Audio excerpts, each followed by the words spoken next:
এক আল্লাহওয়ালা বিদায় হয়েছে, সারা পৃথিবীতে একটা কম্পমান সৃষ্টি হয়েছে, ঠিক না বেঠিক?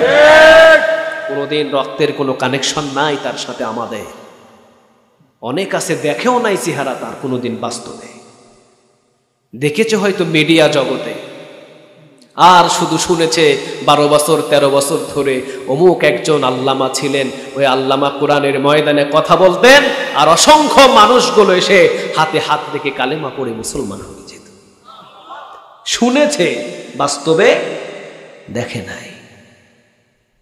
13 বছর ধরে একই কথা শুনছে, আর বুকের ভিতরে একটা আশা বেঁধে আছে যে এই মানুষটা কেমন মানুষ রে, যে মানুষটার কথা শুনে মুমিন মুত্তাকির যতটা উপকার হয়েছে তার থেকে বেশি বেদুইন, হিন্দু, খ্রিস্টান, বৌদ্ধ শত শত এসে তার হাতে কালেমা পড়ে পড়ে মুসলমান হয়েছে। এই মানুষটা কেমন মানুষ, নিশ্চয়ই একটাবার বাংলাদেশের যে কোনো প্রান্তে হলেও চেষ্টা হলেও সেখানে গিয়ে দেখবো, ঠিক না বেঠিক? আশা আকাঙ্ক্ষা ছিল না অনেকের? কথা বলেন, ছিল? ছিল। তার রক্তের কোনো কানেকশন ছিল? তার কাছ থেকে কোনোদিন এক কাপ চা খাইছেন? দেখছেন কোনোদিন সরাসরি? দেখেন। কিন্তু কোরআনের দাওয়াতি কাজ, মানুষদের সামনে এমন কিছু কথাবার্তা তিনি বলেছেন, মানুষের মন জয় করে ফেলেছে, ঠিক না বেঠিক? ভালোবাসা জেগেছে তার প্রতি বিন্দু পরিমাণ কোনো ঘৃণা অন্তরে ছিল? বিদায় হয়ে গেলেন, সারা রাত মানুষের ঘুম হারাম হয়ে গেছে, ঘুম নাই, ছটফট করছে এক একজন মানুষ। আর আপনি এমন করছেন কেন? কই কেন করছি এটাও আমি জানি না, ঠিক না বেঠিক? কেন করছি এটাও আমি জানি না, কেন আমার চোখে ঘুম আসছে না এটাও আমি জানি না, কি জন্য তার প্রতি এত ভালোবাসা জাগলো এটাও আমি জানি না। ওয়াল্লাহি আল্লাহর কসম করে বলি, এই ভালোবাসাটা আল্লাহর পক্ষ থেকে ভালোবাসা, ঠিক না বেঠিক? কারণ যেই মানুষটা কোরআনের জন্য 13টা বছর ক্ষয় করেছেন, বন্দী ছোট্ট একটা কারাগারে ছিলেন, ওই মানুষের প্রতি ভালোবাসাটা আমাদের কলিজায় জাগায়া দিয়েছেন তিনি কে? আল্লাহ। আল্লাহ রাগান্বিত হয়ে ওইটাকেও ছিনিয়ে নিয়ে চলে গেছে, উলঙ্গ করে রেখেছে তাকে। আরেকজন গোলাম এসে পয়গম্বর মুসা আলাইহিস সালামকে বলছে, পয়গম্বর আমার সম্পদ কমে না, এত সম্পদ যে আমি সম্পদের হিসাব রাখতে পারি না, তুমি একটা পরামর্শ দাও যে কি করলে আমার নিয়ামতের এই সম্পদগুলো হারিয়ে যাবে। তিনি বললেন, আল্লাহর শুকরগুজারি বন্ধ করে দাও। তিনি বললেন, পয়গম্বর জীবন দিয়ে দিব, এরপরেও সেই রবকে কখনো ভুলতে পারবো না যিনি আমার জন্য রাত করেন, যিনি আমার জন্য দিন করেন, যেনার কাছে না চাইতে আমারে 2টা হাত দিয়েছেন, তিনি কে? যার কাছে আমি না চাইতেই 2টা হাত পেয়েছি, যার কাছে আমি না চাইতে 2টা চক্ষু পেয়েছি, যার কাছে আমি না চাইতে আমার পুরা শরীরটা, বডিটা আমি পেয়েছি, যার কাছে আমি না চাইতে এতগুলো সম্পদ পেয়েছি, সে আল্লাহর নিয়ামতের শুকরিয়া না আদায় করে কি করে পারি? যতদিন বেঁচে থাকবো ততদিন নিয়ামতের শুকরিয়া আদায় করবো কার?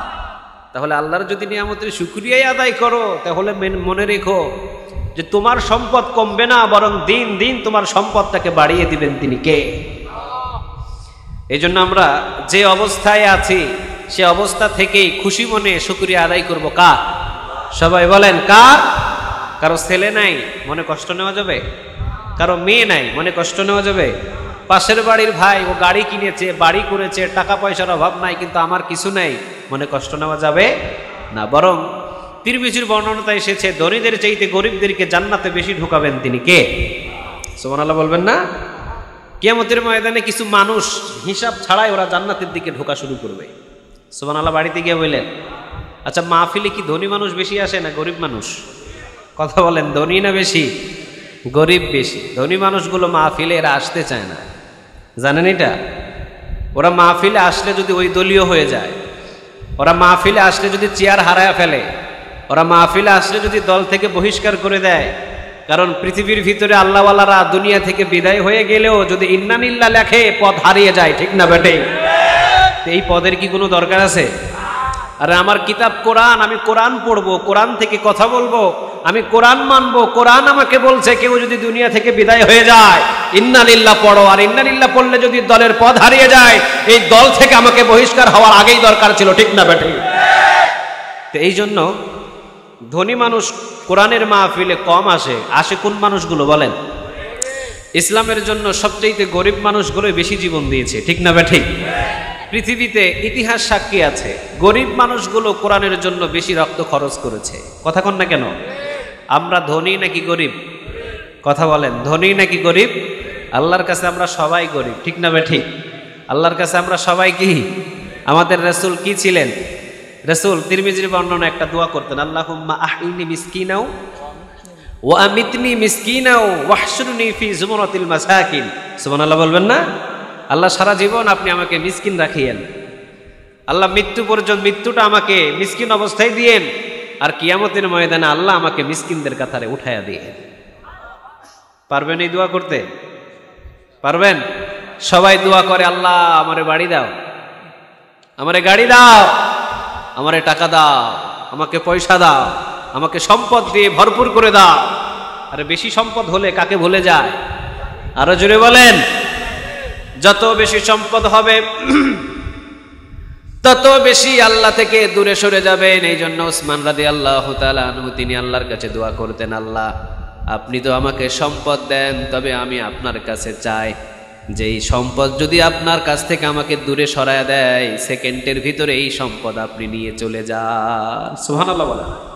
দুই হাতে দান করতেন উসমান, সুবহানাল্লাহ বলবেন না? একজন ভিক্ষুক এসে রাসূল সাল্লাল্লাহু আলাইহি ওয়াসাল্লামের কাছে এসে বললেন, ইয়া রাসূলুল্লাহ আমার একটা উট দেন। কি দেন? সবাই বলেন কি দেন? বাংলাদেশে একটা উটের দাম কত জানেন? আছে? বাঁশখালীতে আছে উট?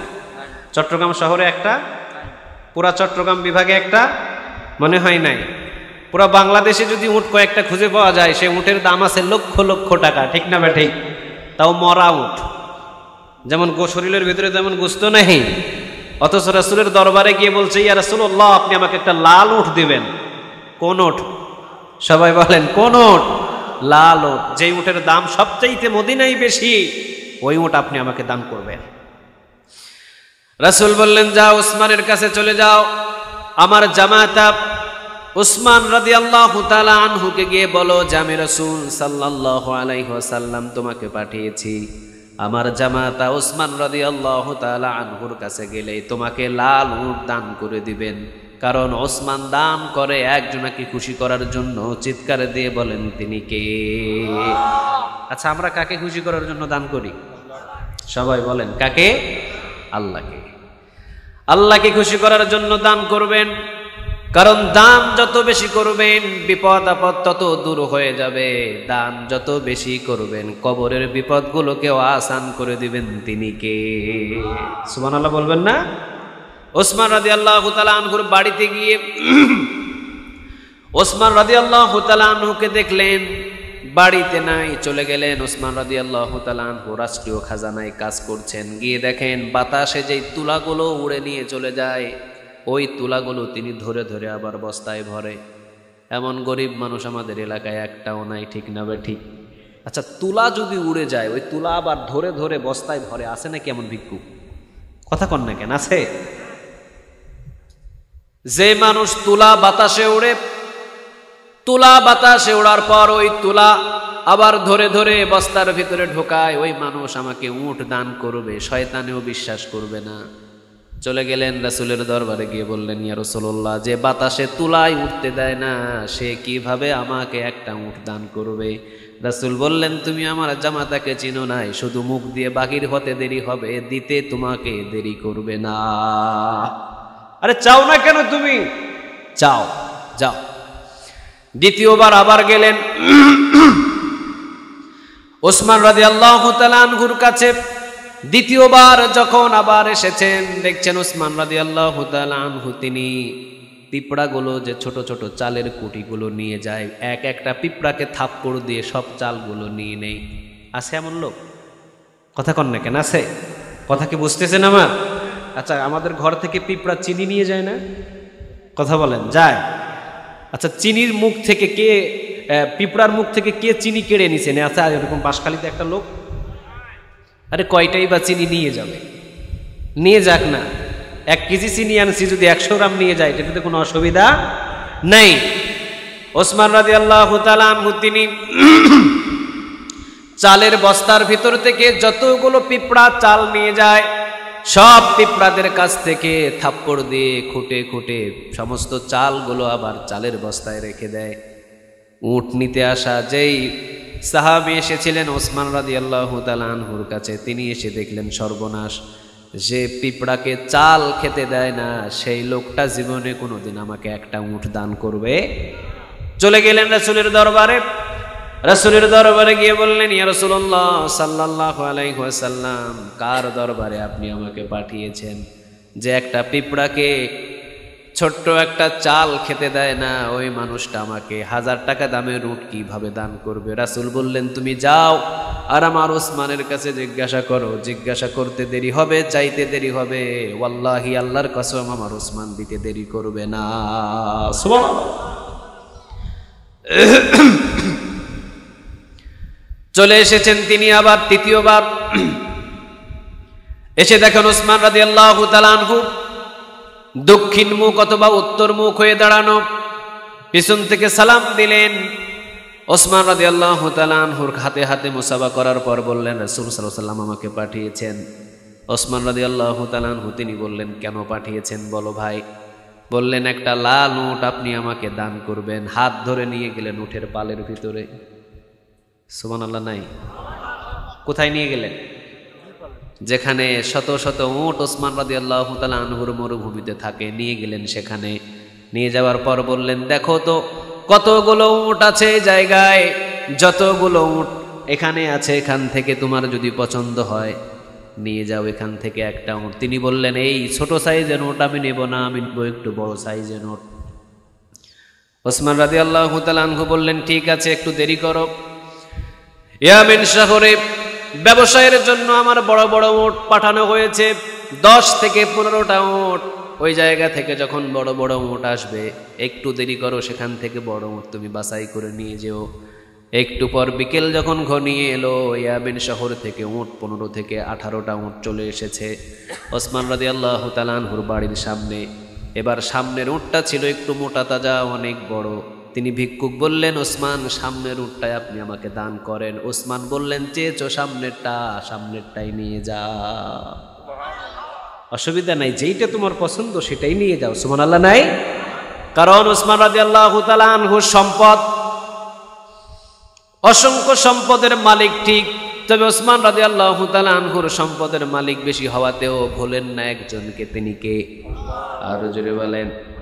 কিন্তু আমাদের একটু সম্পদ বেশি হলেই আমরা আল্লাহকে ভুলে যাই, ঠিক না বে ঠিক? মনে করে যে নিজেই একজন খোদা। কথা কন না কেন?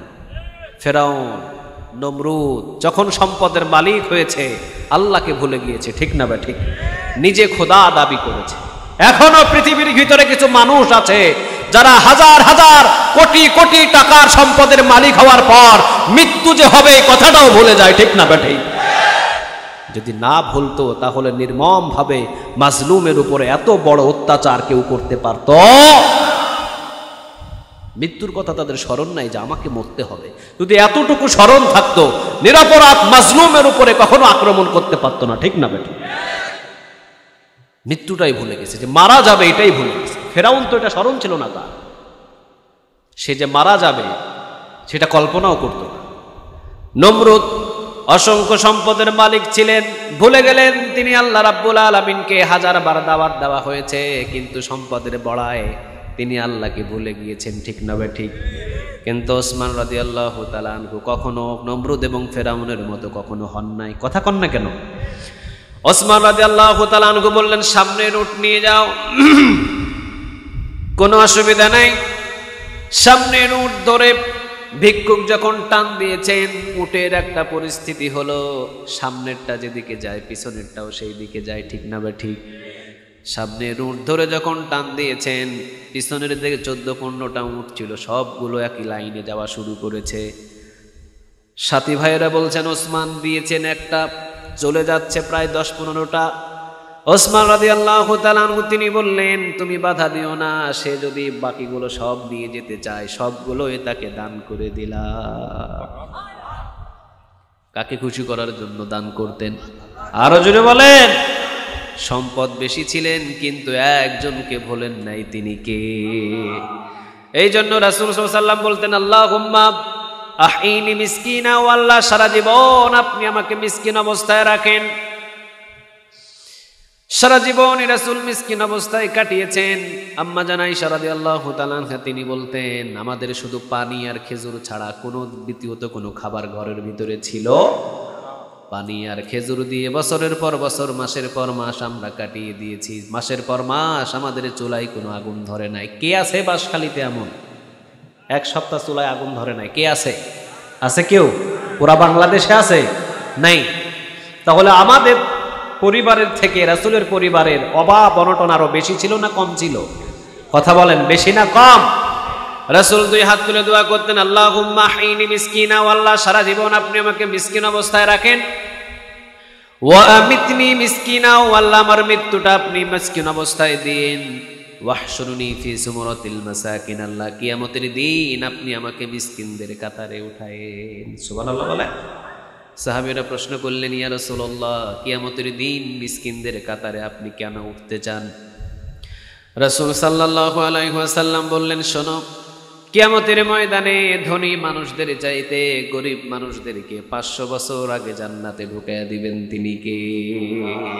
সুবহানাল্লাহ বলবেন না? এখন গরিব হয়ে আনন্দ হইছেন না বেজার? গরিব হয়ে আনন্দ নাকি বেজার? তিরমিজির বর্ণনায়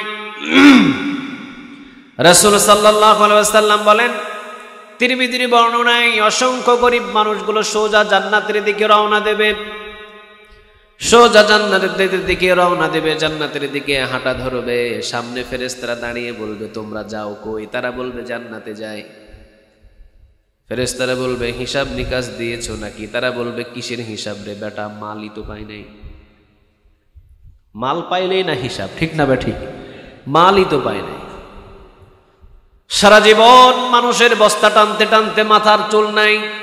সারা জীবন মানুষের সম্পদগুলো কাঁধের উপরে বইতে বইতে, এই যে দেখ কাঁধের ভিতরে এখনো কড়া পড়ে আছে, হাতের ভিতরে কড়া পড়ে আছে। মানুষদের শুধু পরিশ্রম করেছি, কাজ করেছি, সম্পদের মালিক হই নাই। মায়ের পেট থেকে পড়ার পর যেদিন থেকে জ্ঞান বুদ্ধি হয়েছে সেই দিন থেকে মৃত্যু পর্যন্ত মানুষের কর্মচারী ছিলাম, এমন লোক আছে না নাই? আরো জোরে বলেন। 5000 টাকা মাসে চাকরি, সারা জীবন চাকরি করে কাটিয়ে দিলেন। চাকরির টাকা ছেলেকে খাওয়ালেন, মেয়েকে খাওয়ালেন, নিজের জীবন যাপন ভালো মতন করতে পারেন নাই। দামি একটা শার্ট গায়ের ভিতরে দিতে পারে নাই, ঠিক না বে ঠিক? কিসের হিসাব নিবি তোরা? মালই তো পাই নাই।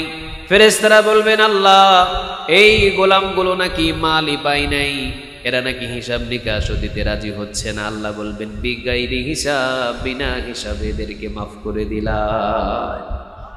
এই জন্য গরিব হলেও গরিবদেরকে ভালোবাসেন তিনি কে? আরো জোরে বলেন। তাহলে আমরা গরিব হয়ে আছি, আমাদের কোনো দুঃখ কষ্ট? আরো জোরে বলেন, দুঃখ কষ্ট নাই। আল্লাহ আমাদের সবাইকে তুমি কবুল করো, আমরা বলি আমিন। আরো জোরে বলি আমিন। আমরা গোলাম হয়ে বাঁচতে চাই। কি হয়ে? আরো জোরে বলেন, কি হয়ে? তবে কার গোলাম?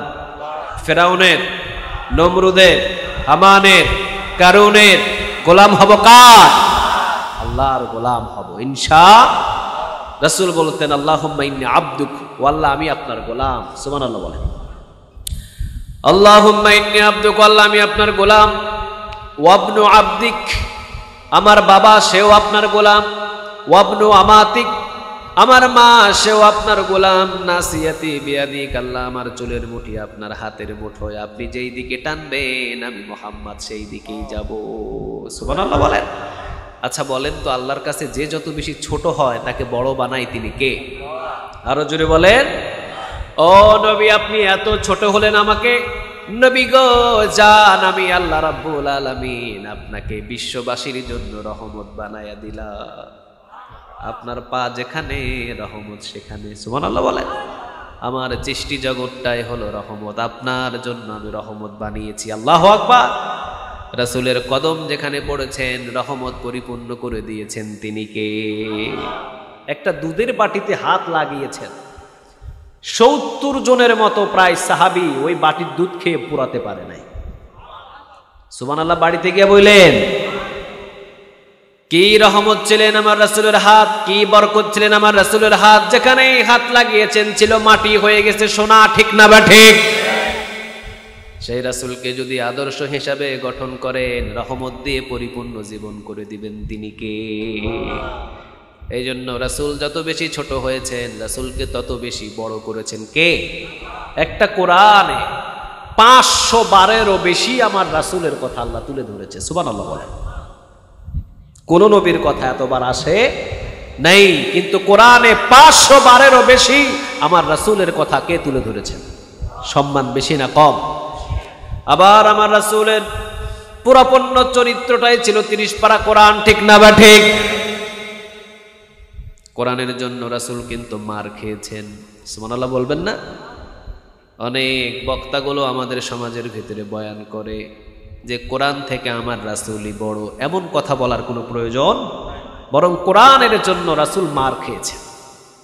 কোরআনের রাজ কায়েম করার জন্য রাসূলের 2টা দান্দান শহীদ হয়েছে, ঠিক না বা ঠিক? 2টা দান্দান রাসূল শহীদ করে ফেলেছেন উহুদের ময়দানে।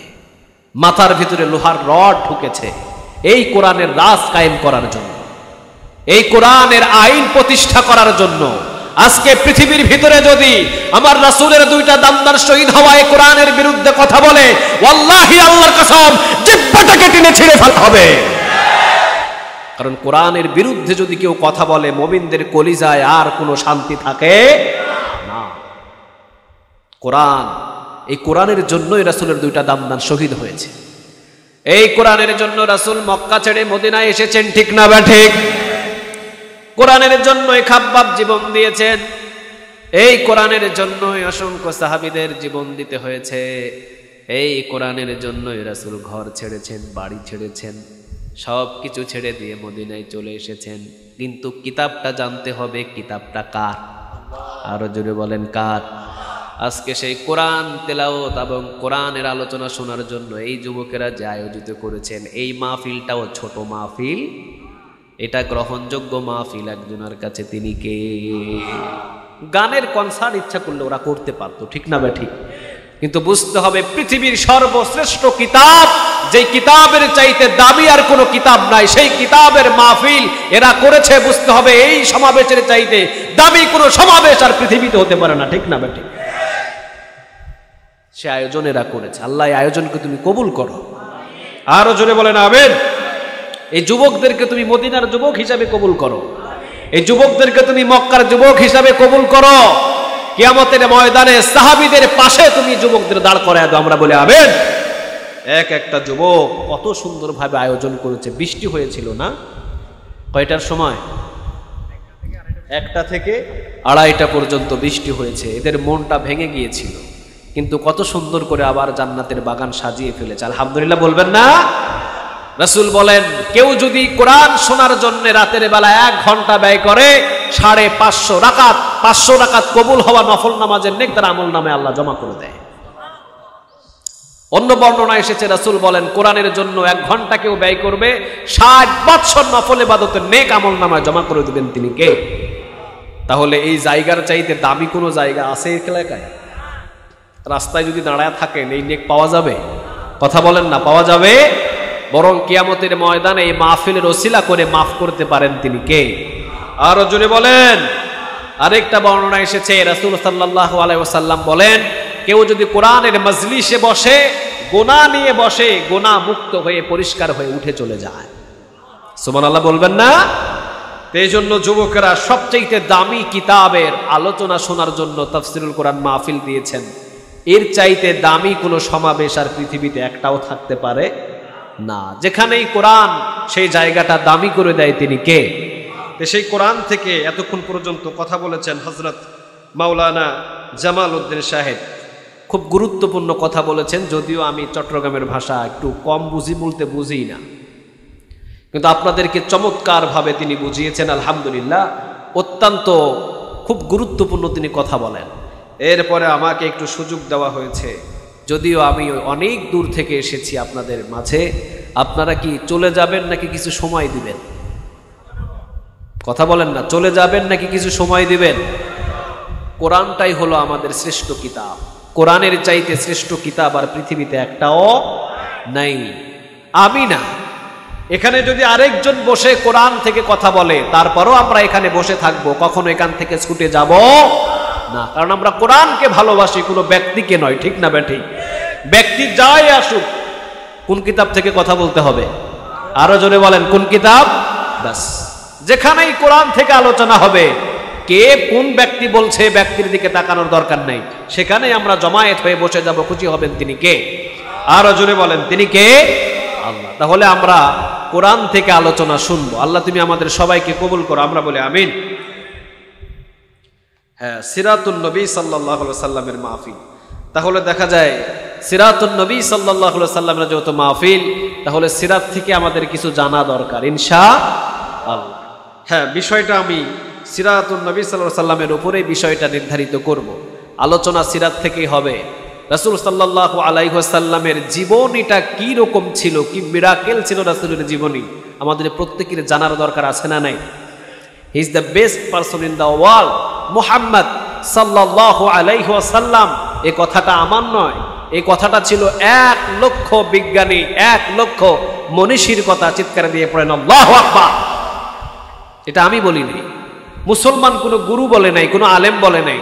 রাসূল সাল্লাল্লাহু আলাইহি ওয়াসাল্লামের জিন্দেগিটা কি রকম জিন্দেগি ছিল, এটা লিখিত করার জন্য 1 লক্ষ খ্রিস্টান, বৌদ্ধ, ইহুদি সবগুলো এসে 1 লক্ষ মনীষী ওরা রাসূলের 63 বছরের জীবনী লেখা শুরু করলো। সুবহানাল্লাহ বলেন। জন্ম কিভাবে হলো, রাসূল কোথায় বড় হলেন, কোন জায়গায় গেলেন, কিভাবে খাইলেন, কিভাবে ঘুমালেন, কিভাবে কথা বললেন, কিভাবে নবীয়ত প্রাপ্ত হলেন, কিভাবে নবীয়তের কাজ শুরু করলেন, কিভাবে দাওয়াত দিলেন, লিখতে লিখতে লিখতে লিখতে 63 বছর কমপ্লিট লেখার পর তারা বললেন, পৃথিবীর ভিতরে শ্রেষ্ঠ মানব থাকলে একটাই আছে, মুহাম্মদুর রাসূলুল্লাহ। এর চাইতে দামি কোনো মানব পৃথিবীতে একটাও জন্ম নিতে পারে নাই। সব নবীরাই সত্য নবী, কিন্তু আবার আখিরি জামানার পয়গম্বরকে পার্সোনালিটি ভাবে সম্মান দিয়েছেন। তিনি কে? আরো জোরে বলেন, তিনি কে? আল্লাহ। এই জন্য আমরা রাসূল সাল্লাল্লাহু আলাইহি ওয়াসাল্লামের জীবনী সম্পর্কে, বায়োগ্রাফি সম্পর্কে কিছু জানার চেষ্টা করব ইনশাআল্লাহ। সবাই বসবেন, সবাই জানবেন। কথা বলেন, সবাই বসবেন, সবাই জানবেন। আল্লাহ আমাদের সবাইকে বসার তৌফিক দান করুক, আমরা বলি আমিন। আপনারা কি বিরক্ত হচ্ছেন? বেশি সময় আমি নিব না, আমি দূর থেকে এসেছি, শুধু 4টা খাবার খেয়ে সোজা স্টেজে চলে এসেছি। আচ্ছা বলেন তো, একটা মানুষ যদি 300 কিলোমিটার জার্নিং করে, ওনার রেস্টের প্রয়োজন আছে না? কথা বলেন না, রেস্টের প্রয়োজন আছে না? কিন্তু দূর দূরান্ত থেকে এসেছি কোরআন থেকে কিছু কথা বলার জন্যই। আপনারা যদি চলে যান তাহলে আমার মন খারাপ হবে, মাহফিল কমিটির মন খারাপ হবে, আর আপনাদের উপরে রাগান্বিত হবেন। তিনি কে? কাকে খুশি করব? সবাই বলেন কাকে? মুআজ রাদিয়াল্লাহু তাআলা আনহু রাসূলকে বেশি ভালোবাসতেন নাকি কম ভালোবাসতেন? বয়স কি বেশি ছিল না কম ছিল? কথা বলেন, বেশি ছিল না কম ছিল? একেবারেই কম ছিল বয়স। এই 14-15রও কম ছিল। কোনো কোনো বর্ণনায় পাওয়া যায় 12 থেকে একটু বেশি, কোনো বর্ণনায় পাওয়া যায় 18 থেকে অনেক কম।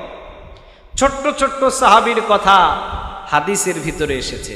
ছোট্ট ছোট্ট মুআজ এবং মুআজের নামের পাশে রাদিয়াল্লাহু তাআলা আনহু বসেছে। সুবহানাল্লাহ। রাসূলকে ভালোবাসার জন্য। সুবহানাল্লাহ বলবেন না? মক্কা থেকে যখন রাসূল মদিনাতে আসলেন, রাসূল সাল্লাল্লাহু আলাইহি ওয়াসাল্লামের কাছে যখন যুদ্ধের ঘোষণা আল্লাহ রাব্বুল আলামিন অনুমতি দিলেন, নবী আপনি যুদ্ধের জন্য প্রস্তুতি নেন। প্রথম যুদ্ধের নামটা কি বলেন? সবাই বলেন। বদরের যুদ্ধে যাওয়ার জন্য রাসূল সাল্লাল্লাহু আলাইহি ওয়াসাল্লাম সেনাবাহিনী তৈরি করছেন 313 জন। জুড়ে বলেন কত? একের পর এক তৈরি করছেন তিনি যুবকদেরকে। আল্লাহ রাব্বুল আলামিন বলেন, নবী গো, আমিও কিয়ামতের ময়দানে যাদের ঈমান পাকাপোক্ত হবে তাদের ঈমান দেখে দেখে আমি জান্নাতে ঢোকাবো। দুর্গন্ধযুক্ত ঈমান দেখে জান্নাত দিবেন না, তিনি কে? বোঝার জন্য বলি, বাজারে গেলে পচা মাছ কে কিনেন দেখি? আচ্ছা, 300 টাকা কেজি দিয়ে কি কেউ পচা মাছ কিনবে? কথা বলেন, আপনারা কিনবেন? আচ্ছা, রাসূল সাল্লাল্লাহু আলাইহি সাল্লাম বদরের যুদ্ধে যাচ্ছেন বৃদ্ধদেরকে নিয়ে না যুবকদেরকে নিয়ে? কথা বলেন, বৃদ্ধ নাকি যুবক? আল্লাহ রাব্বুল আলামিন বলছেন, নবী আপনি জানিয়ে দেন কিয়ামতের ময়দানে এমন ভাবে আমি বান্দাদের ঈমানটাকে চিপবো, ঈমানটাকে চিপে চিপে এরপরে আমি জান্নাতে ঢোকাবো। নবী যদি ইমানের ভিতরে গড়মিল থাকে ওই ইমানটা আমি গ্রহণ করব না। আর ইমানের ভিতরে যদি ইমানটা কম হয় এবং ইমানটা যদি সহি শুদ্ধ হয়, দুনিয়া 10 দুনিয়া সমান জান্নাতের অধিকারী বানায়া দিবেন তিনি কে? তবে ইমানের ভিতরে কোনো গড়মিল থাকা যাবে? আরো জোরে বলেন, থাকা যাবে? ইমান যদিও কম হয়, আমল যদিও কম হয়, ইমান যদি আপনার মজবুত হয়, সোজা সোজা জান্নাতের ভিতরে ঢুকায়া দিবেন তিনি কে? কিন্তু আমল করেছেন সারা পৃথিবী সমান, ইমানের ভিতরে গড়মিল, জান্নাতে প্রবেশ করা সম্ভব হবে? মুআজ এবং মুআজ, সহিহ বুখারীতে এসেছে তাদের ঘটনা। মুআজ এবং মুআজ রাদিয়াল্লাহু তাআলা আনহু দুইজনে দাঁড়ানো, রাসূল সাল্লাল্লাহু আলাইহি ওয়াসাল্লাম বৃদ্ধদেরকে পিছনে দিয়ে দেন, যুবকদেরকে সামনে টেনে নেন। 311 জনকে রাসূল বাছাই করলেন, কিন্তু লাস্টে গিয়ে দেখেন দুইজন দাঁড়িয়ে আছে। রাসূল সাল্লাল্লাহু আলাইহি ওয়াসাল্লাম বললেন, তোমাদেরকেও বাদ দিয়ে দিলাম। তারা বললেন, নবী গো, আমাদেরকে বাদ দিলে হবে না, বাড়ি থেকে মা বিদায় দিয়ে চিরতরের জন্য পাঠিয়ে দিয়েছে। মা বলেছে, বাবা, দুনিয়ার ভিতরে তোদের সাথে আর আমার দেখা হবে না, দুনিয়ার ভিতরে তোদের সাথে হয়তো বা আর আমার সাক্ষাৎ হবে না, তবে জান্নাতের সিঁড়িতে তোদের সাথে সাক্ষাৎ হবে। নবী ফিরাইয়া দিবেন না বাড়ির দিকে, মা চিরতরের জন্য বিদায় দিয়ে পাঠিয়ে দিয়েছে, আমাদের দুইজন ভাইকে আপনি গ্রহণ করে নেন। সুবহানাল্লাহ বলেন। রাসূল বৃদ্ধদেরকে বাছাই করে ফেলে দিলেন, 311 জন নিলেন। দুইজন যুবক যখন রাসূল সাল্লাল্লাহু আলাইহি ওয়াসাল্লামকে বেশিভাবে জোড়াজুড়ি করে ধরলেন, ইয়া রাসূলুল্লাহ, আমাদেরকেও নিতে হবে। রাসূল বললেন, তোমরা দুইজন কি ভাই? তারা বললেন, হ্যাঁ, আমার নাম মুআজ, ওর নাম মুআজ রাদিয়াল্লাহু তাআলা আনহুমা। রাসূল বললেন, না, একজনকে নিব। জোরে বলেন, কয়জন? একজনকে নিব, দুইজন নিতে পারবো না।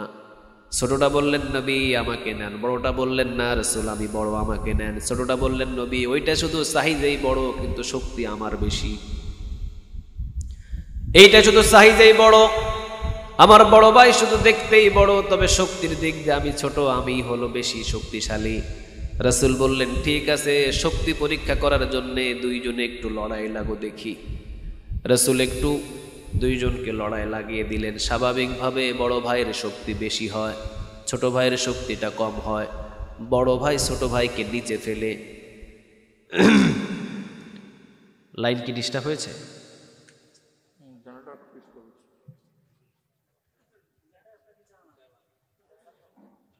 একটু জিকির করি, লা ইলাহা ইল্লাল্লাহ, লা ইলাহা ইল্লাল্লাহ, লা ইলাহা,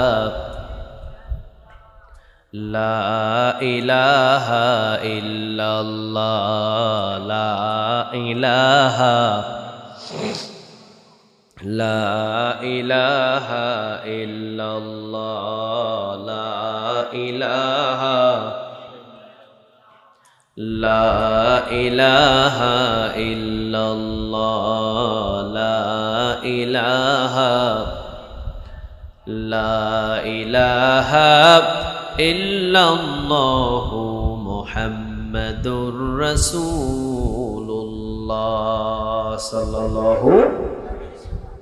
মুআজ এবং মুআজ রাদিয়াল্লাহু তাআলা আনহু দুইজনেই যখন শক্তি পরীক্ষার জন্য রাসূল সাল্লাল্লাহু আলাইহি ওয়াসাল্লাম যুদ্ধ লাগিয়ে দিলেন, স্বাভাবিকভাবে বড় ভাই বুকের উপরে, ছোট ভাইকে নিচে ফেলে দিলেন। রাসূল সাল্লাল্লাহু আলাইহি ওয়াসাল্লাম তাকিয়ে আছেন। ছোট ভাই কানটাকে টান দিয়ে বড় ভাইয়ের কানটা মুখের কাছে নিয়ে বলছেন, বড় ভাই, একা একা কিভাবে তুই আমাকে ফেলে জান্নাতে যাবি? দুইজনে একসাথে নানির বাড়িতে গিয়েছি, দুইজনে একসাথে ছাগল চড়াতে গিয়েছি, দুইজনে একসাথে পাঠশালায় গিয়েছি, দুইজনে একসাথে সব জায়গায় গিয়েছি। তুই আমাকে একা একা রেখে তুই জিহাদের ময়দানে গিয়ে যুদ্ধ করে শহীদ হয়ে তুই জান্নাতে চলে যাবি, আর আমাকে এই দুনিয়ায় রেখে দিয়ে যাবি? এমনটা হয় না ভাই। স্বাভাবিকভাবে তোর গায়ের শক্তি বেশি, আমার গায়ের শক্তি কম। রাসূল তো শক্তি পরীক্ষা করার জন্য আমাদেরকে বলেছেন, তোর গায়ের শক্তিটা কমিয়ে দে, তুই একটু নিচে আয়, আমাকে একটু তোর বুকের উপরে চাপতে দে, আমিও রাসূলকে দেখিয়ে দিই শক্তির দিক দিয়ে আমিও কখনো কম নয়, শক্তির দিক দিয়ে আমিও কম নয়। রাসূল সাল্লাল্লাহু আলাইহি ওয়াসাল্লাম দাঁড়িয়ে দাঁড়িয়ে কাঁদছেন। কেন কাঁদছেন? জিহাদের ময়দানে অসংখ্য মানুষ পছন্দ করছে না, কিন্তু দুইটা নাবালক শিশু জিহাদের ময়দানে যাওয়ার জন্য পাগল হয়েছে। সুবহানাল্লাহ বলবেন না? জিহাদের ময়দানে যাওয়ার জন্য মুআজ এবং মুআজ রাদিয়াল্লাহু তাআলা আনহু পাগল হয়েছেন। রাসূল সাল্লাল্লাহু আলাইহি ওয়াসাল্লাম দুইজনকে বুকের ভিতরে কোলের ভিতরে টেনে নিয়ে কপালের ভিতরে চুম্বন করলেন আর বললেন, দুইজনকেই আমি তোমাদেরকে জিহাদের ময়দানে যাওয়ার জন্য অনুমতি দিয়ে দিলাম, দুইজনেই তোমরা জিহাদের ময়দানে যাও, দুইজনকেই জিহাদের ময়দানে যাওয়ার জন্য অনুমতি দিলাম। ইন দ্য মিন টাইম জিবরিল আলাইহিস সালাম এসে রাসূলের কানে কানে বলছেন, ইয়া রাসূলুল্লাহ সাল্লাল্লাহু আলাইহি ওয়াসাল্লাম, জিহাদের ময়দানে তাদেরকে যাওয়ার জন্য আপনি অনুমতি দিয়েছেন, তবে হ্যাঁ, দুইজনাই জিহাদের ময়দানে যাবে, একজনও ফিরে আসবে না। দুইজনাই জিহাদের ময়দানে যাবে, একজনও জীবিত আর ফিরে আসবে না, কারণ দুইজনকে শহীদ হিসাবে গ্রহণ করে নিয়েছেন তিনি কে? মুআজ এবং মুআজ রাদিয়াল্লাহু তাআলা আনহু যুদ্ধের ময়দানে চলে গেলেন। আব্দুল্লাহ ইবনে মাসউদ রাদিয়াল্লাহু তাআলা আনহু তিনি কিছুটা বর্ণনা করেন, বিরক্ত হলাম আমি, দুইজন নাবালক শিশুকে দেখে আমি একটু বিরক্ত বোধ মনে করলাম যে রাসূল কেনই দুইজন শিশুকে নিয়ে এসেছেন। একটু পরে দেখি ওই মুআজ এবং মুআজ রাদিয়াল্লাহু তাআলা আনহু এসে আব্দুল্লাহ ইবনে মাসউদ রাদিয়াল্লাহু তাআলা আনহুকে কানে কানে বলছেন, চাচাজি, মক্কা থেকে এসেছেন আবু জেহেল নাকি তার নাম, ওই বেটাটা কই? আব্দুল্লাহ ইবনে মাসউদ রাদিয়াল্লাহু তাআলা আনহু বলেন, কেন বাবা? মুআজ এবং মুআজ রাদিয়াল্লাহু তাআলা আনহু বললেন, চাচা, আজকে বদরের প্রান্তরে যুদ্ধের ময়দানে আসার মেইন কারণ হলো আবু জেহেলকে শেষ করা, কারণ যে আমার রাসূলকে কষ্ট দেয় তার সাথে আমাদের কোনো সম্পর্ক নাই। সুবহানাল্লাহ বলেন। যে আমার রাসূলের সুন্নাহ নিয়ে কথা বলে তাদের সাথে চট্টগ্রামবাসীর কোনো সম্পর্ক থাকতে পারে? আমার রাসূলের আদর্শ নিয়ে যদি কেউ কথা বলে তার সাথে আমাদের কোনো সম্পর্ক থাকতে পারে? কোরআনের বিরুদ্ধে যদি কেউ কথা বলে তার সাথে আমাদের কোনো সম্পর্ক থাকতে পারে? আমার নামাজ নিয়ে যদি কেউ কথা বলে তার সাথে আমাদের কোনো সম্পর্ক থাকতে পারে? আমার হজের বিরুদ্ধে যদি কেউ কথা বলে তার সাথে আমাদের কোনো সম্পর্ক থাকতে পারে? আমার আল্লাহর আইনের বিরুদ্ধে যদি কেউ কথা বলে তার সাথে আমাদের কোনো সম্পর্ক থাকতে পারে? সে আমার বিয়াই হতে পারে, কোনো অসুবিধা, সে আমার শ্বশুর হতে পারে, কোনো অসুবিধা, সে আমার নিজের মায়ের পেটের ভাই হতে পারে, কোনো অসুবিধা, কোরআনকে মানে তাকে মানি, কোরআনের বিরুদ্ধে যদি চলে যায় তার সাথে আমাদের কোনো সম্পর্ক। মুআজ এবং মুআজ রাদিয়াল্লাহু তাআলা আনহু আব্দুল্লাহ ইবনে মাসউদ রাদিয়াল্লাহু তাআলা আনহুকে বললেন, চাচাজি, যুদ্ধের ময়দানে এসেছি শুধু আমার রাসূলকে যে বেশি কষ্ট দিয়েছে তার বিরুদ্ধে যুদ্ধ করার জন্য। চাচাজি, আপনি একটু আমাদেরকে দেখায় দেন আবু জেহেলটা কেডা?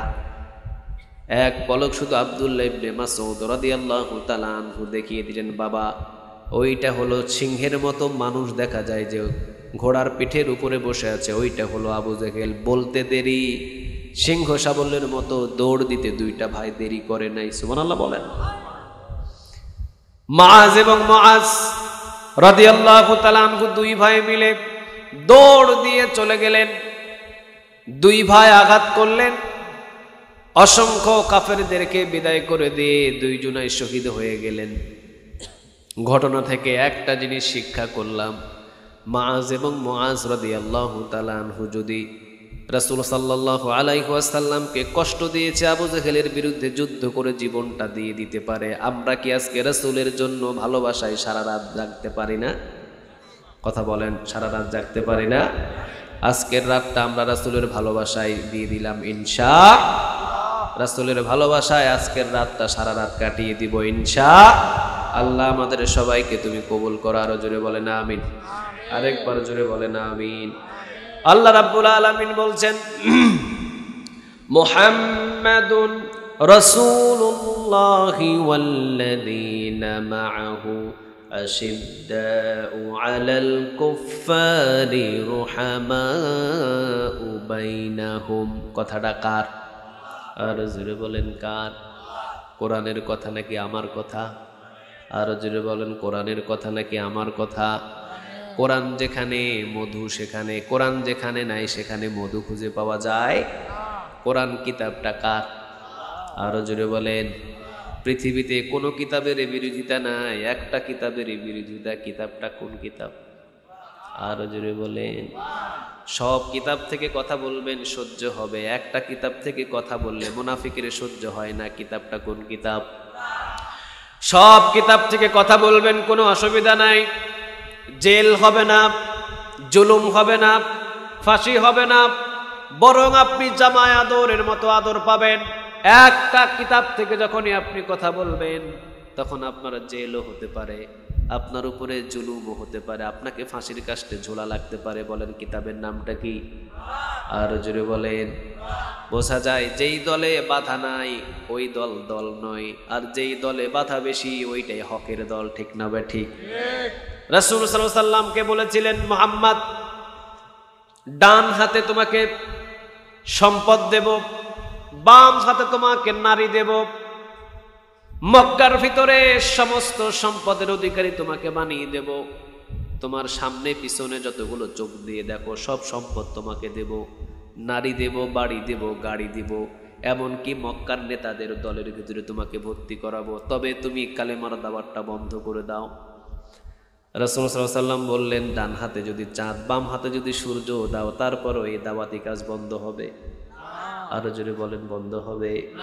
আজকে পৃথিবীর ভিতরে অসংখ্য মানুষদেরকে ফাঁসিতে ঝুলিয়ে শেষ করে দেয়, অসংখ্য মানুষদেরকে বছরের পর বছর জেলখানায় ঢুকিয়ে রাখে, অসংখ্য মানুষদেরকে জেল দেয়, জুলুম দেয়, অত্যাচার করে, রিমান্ডে নিয়ে যায়, মনে করে যে এটাকে দমিয়ে রাখা যাবে, কিন্তু এই দলটাকে দমিয়ে রাখা সম্ভব?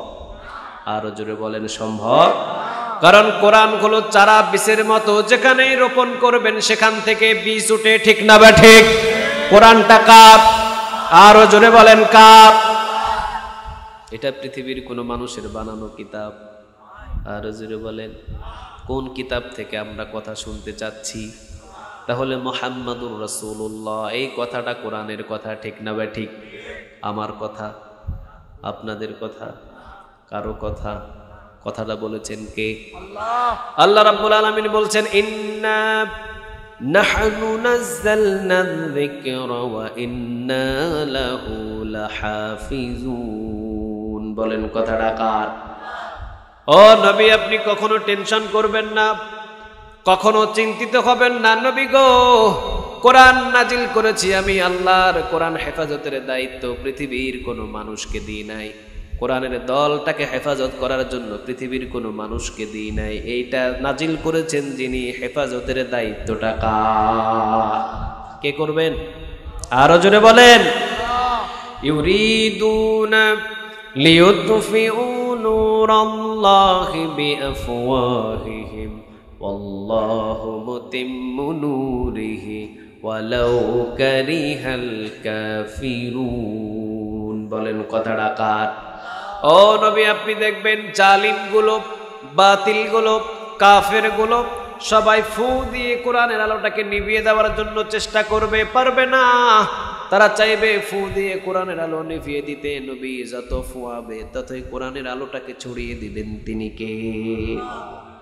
কাফেরেরা চাই ফু দিয়ে কোরআনের আলো নিভিয়ে দিতে। আল্লাহ বলে, দিনের পর দিন আমি কোরআনের আলো ছড়িয়ে দিব। সুবহানাল্লাহ যায়। সুবহানাল্লাহ বাড়িতে গিয়ে বললেন, কোরআনের মাহফিল দিন দিন বাড়ছে না কমছে? কোরআনের দাওয়াতি কাজ বাড়ছে না কমছে? কোরআনের আলো বাড়ছে না কমছে? সুবহানাল্লাহ বলবেন না? ইসরায়েল কত ধরনের ভারী ভারী অস্ত্রগুলো নিয়ে ঝাঁপিয়ে পড়েছে, কিন্তু ফিলিস্তিন প্যারাশুটের উপরে বসে তাদেরকে দমিয়ে ফেলেছে। ঠিক না বা ঠিক? ইমানই শক্তির চাইতে বড় শক্তি পৃথিবীতে একটাও, সব চাইতে দামি শক্তি কোন শক্তি বলেন?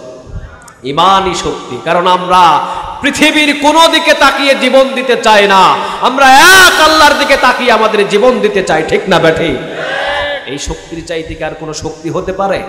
কথা বলেন, শক্তি হতে পারে? প্যারাশুটে উড়ে সব বাতিলদেরকে শায়েস্তা করে ফেলেছে। আলহামদুলিল্লাহ বলে। এটা আমাদের প্রথম কাবা। এটা আমাদের কি প্রথম কাবা। আমাদের ওই ঘরের জন্য মায়া দয়া বেশি না কম? আরো জোরে বলেন, বেশি না কম? আমরা চাই এই ঘরের ভিতরে 5 ওয়াক্ত নামাজের আজান হোক, ঠিক না বা ঠিক? আমরা চাই এই ঘরের ভিতরে কোরআন তেলাওয়াত হোক। আমরা চাই এই ঘরের ভিতরে 5 ওয়াক্ত নামাজের আজান হোক, কোরআন তেলাওয়াত হোক, 5 ওয়াক্ত নামাজ দিয়ে ঘরটাকে পরিপূর্ণ করা হোক। যেই বাতিলগুলো ঘরের বিরুদ্ধে কথা বলে, যেই বাতিলগুলো ঘরকে ভাঙতে আসে, আমরা চাই তাদের হাতগুলো ঘুরিয়ে দিব, ঠিক না বা ঠিক? আল্লাহু আকবার। ঘরে ঘরে চলো, ঘরে ঘরে চলো, মানি না মানব না, হুশিয়ার সাবধান, হুশিয়ার সাবধান, হুশিয়ার সাবধান। আল্লাহু আকবার। আল্লাহ তুমি কবুল করো। আরো জোরে চিৎকার দিয়ে বলেন আমিন। বাংলাদেশের কিছু উল্লুক্কা পাঠার জন্ম হয়েছে। ওরা বলছে ঘরের প্রতি এত মায়া কেন? তোর 14 গোষ্ঠী জানে না যে ওই ঘর ছিল মুসলমানদের সর্বপ্রথম কাবা ঘর, ঠিক না বেঠি? আমার রাসূল ওইদিকে ফিরেই নামাজ পড়েছেন প্রথম। সুবহানাল্লাহ বলবেন না? মক্কা থেকে যখন মদিনায় আসলেন, মক্কা থেকে যখন রাসূল মদিনায় আসলেন, আল্লাহ রাব্বুল আলামিন বললেন, নবী আপনি কাবার দিকে ফিরে নামাজ পড়ুন। কোন দিকে? তবে হ্যাঁ, কার ভিতরে আমার যে কাবা ঘর আছে, ঘরের দিকে ফিরে আপনি নামাজ পড়তে পারবেন না। আপনি বাইতুল মুকাদ্দাস, এই কাবার দিকে ফিরে নামাজ পড়ুন। সুবহানাল্লাহ বলেন। বাইতুল মুকাদ্দাসটা আমি আপনার জন্য কাবা বানায়া দিলাম। কার কথা? আরো জোরে বলেন, কার? তাহলে আল্লাহ রাব্বুল আলামিন যেই বাইতুল মুকাদ্দাসের দিকে ফিরে রাসূলকে নামাজ পড়তে বলেছেন, সেই ঘর আমাদের কাছে সম্মান কম না বেশি? আরো জোরে বলেন, কম না বেশি? অনেকেই বাংলাদেশের উল্লুক্কা পাঠারা বলছে, হ্যাঁ যারা ওই ঘরের পক্ষে কথা বলছে তারাই পাকিস্তানি। নাউজুবিল্লাহ বলে।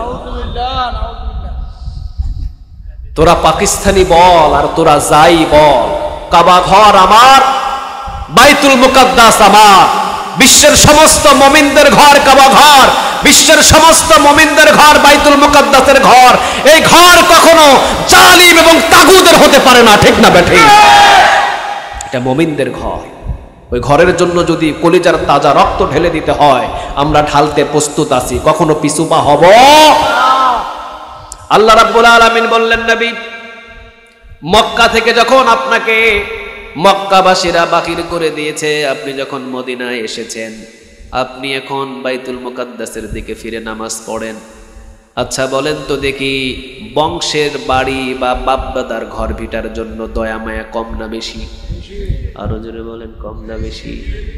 রাসূল যখন মদিনায় আসলেন, বাইতুল মুকাদ্দাসের দিকে ফিরে নামাজ পড়েন, কিন্তু মন চায় কোন দিকে ফিরে নামাজ পড়তে? কাবা ঘর কোন দিক? আরো জোরে বলেন। কারণ এই কাবা ঘরের সাথে হাত লেগেছে সকল নবীদের, ঠিক না ভাই? ঠিক।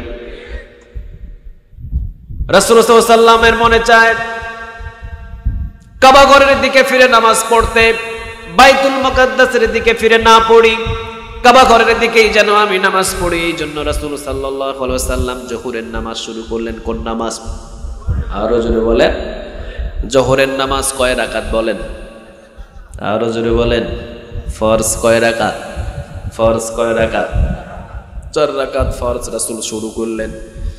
বাইতুল মুকাদ্দাসের দিকে ফিরে নামাজ পড়লেন, 2 রাকাত শেষ হলো। কয় রাকাত শেষ? 2 রাকাত শেষ হলো।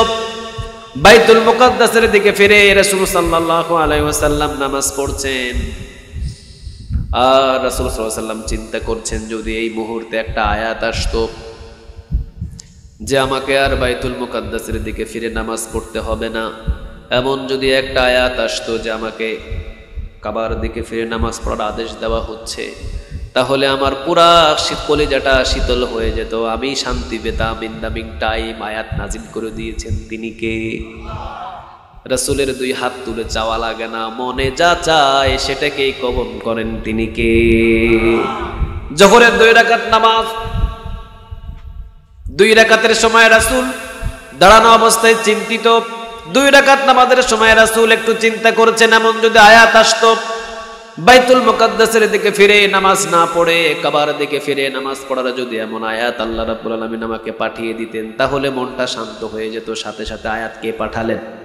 আরো জোরে বলেন, قد نرى تقلب وجهك في السماء فلنولينك قبلة ترضاها। বলেন কথাটা কার? ও নবী, আমি দেখেছি বারবার আপনি আসমানের দিকে লক্ষ্য করেছেন নবী গো। যান বাইতুল মুকাদ্দাসের দিকে ফিরে, আর আপনাকে নামাজ পড়তে হবে না। জোহরের বাকি 2 রাকাত নামাজ কাবার দিকে ফিরে আদায় করা শুরু করে দেন। তাহলে প্রথম কাবা ছিল আমাদের বাইতুল মুকাদ্দাস, ঠিক না ঠিক? এই বাইতুল মুকাদ্দাসে ঈসা আলাইহিস সালাম আসবে, সুবহানাল্লাহ বলবেন না? এই বাইতুল মুকাদ্দাসে ঈসা আলাইহিস সালাম এসে নামবেন। এই বাইতুল মুকাদ্দাস দখল করার জন্য কিন্তু ইসরায়েলেরা খুব উঠে পড়ে লাগিয়েছে, ঠিক না ঠিক?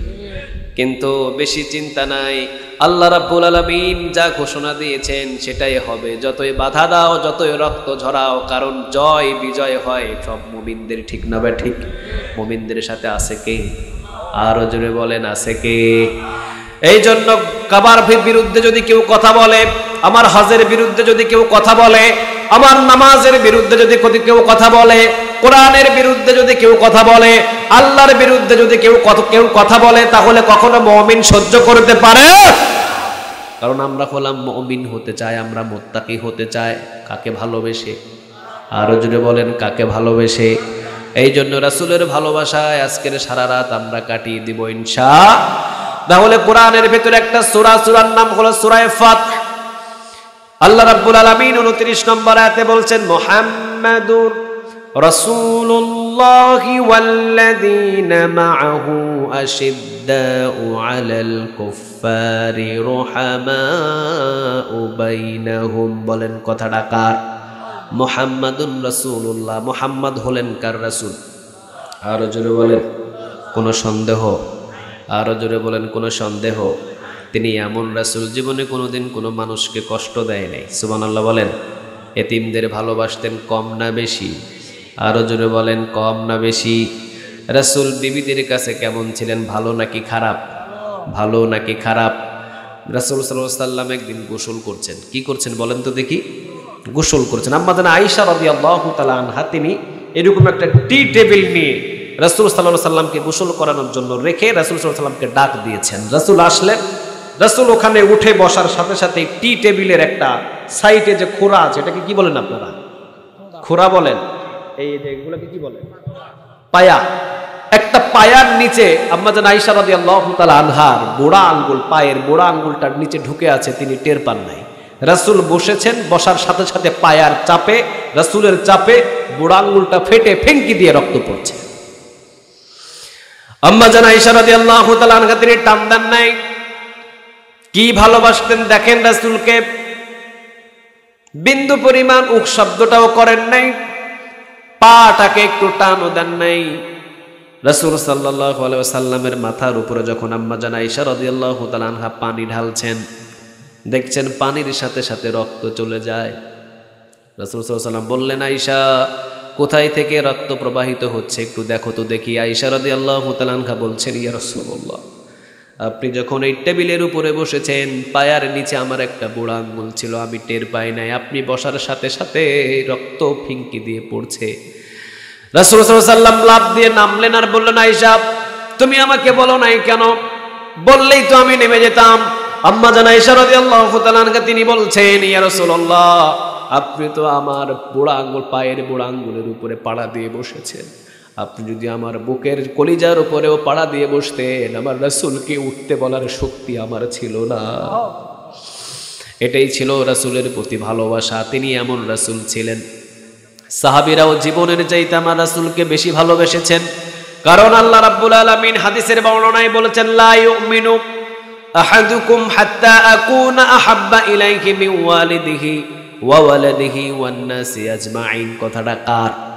আল্লাহর কথাই বলেছেন মুহাম্মদ সাল্লাল্লাহু, লা ইউমিনু আহাদুকুম হাত্তা আকুনা আহাব্বা ইলাইহি মিন ওয়ালিদিহি ওয়া ওয়ালাদিহি ওয়ান নাসি আজমাইন। ছেলের চাইতে, মেয়ের চাইতে, বিবির চাইতে, আত্মীয় স্বজনের চাইতে, সব কিছুর চাইতে যদি রাসূল সাল্লাল্লাহু আলাইহি ওয়াসাল্লামকে বেশি না ভালোবাসতে পারে, সে কখনো মুমিন মুত্তাকি হতে পারবে?